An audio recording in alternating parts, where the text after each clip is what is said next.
కేసీఆర్ పై TPCC chief Mahesh Kumar Goud కీలక వ్యాఖ్యలు చేశారు. ఫామ్ హౌస్ కే పరిమితమైన కేసీఆర్ కు ప్రతిపక్ష హోదా ఎందుకని ప్రశ్నించారు. ఎమ్మెల్యేగా గెలిపిస్తే గజ్వేల్ ప్రజలను పట్టించుకోకుండా కేసీఆర్ ఫామ్ హౌస్ లో సేద తీరుతున్నారని తెలిపారు. ఇక తెలంగాణలో బీఆర్ఎస్ దుకాణం బంద్ అయిందని మహేష్ కుమార్ గౌడ్ తెలిపారు. ఎమ్మెల్సీ ఎన్నికల్లో కాంగ్రెస్ అభ్యర్థులను ఓడించడానికి బీఆర్ఎస్ బీజేపీ లోపాయికారు ఒప్పందంతో ఎన్నికలకు వెళుతున్నాయని ఆరోపించారు టీపీసీసీ చీఫ్. ప్రతిపక్ష హోదా ఇచ్చి గౌరవిస్తే మీరు కనీసం అసెంబ్లీ కూడా రాకుంటే ఈ ప్రతిపక్ష హోదా మీకు అవసరమా అని రాష్ట్ర ప్రజలు అడుగుతా ఉన్నారు.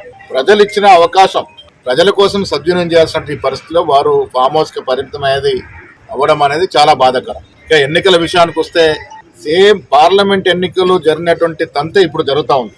బీజేపీ పార్టీతో లోపాయికార్ ఒప్పందంలో ఉండి ఆనాడు బీజేపీ 8 స్థానాలు గెలవడానికి లోపాయికారిక సహాయ సహకారాలు అందించినటువంటి బీఆర్ఎస్ పార్టీ ఇవాళ కూడా ఇక్కడ అభ్యర్థి నిలుపుకోవడం అంటే బీజేపీకి సహాయ సహకారం అందించాలనే ఒక నిర్ణయంతో కనబడతాం.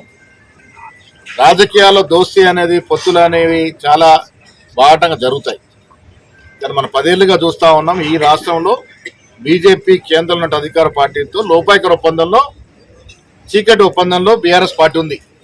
దాంట్లో భాగంగానే ఇవాళ వారు అభ్యర్థి నిలపకుండా బీజేపీకి సహకరించే అవకాశాన్ని పరిశీలిస్తూ ఉన్నారు. నేను మీ ద్వారా ఇక్కడ ఉన్నటువంటి గ్రాడ్యుయేట్స్ కానీ ప్రజలకు విజ్ఞప్తి చేస్తూ ఉన్నాను.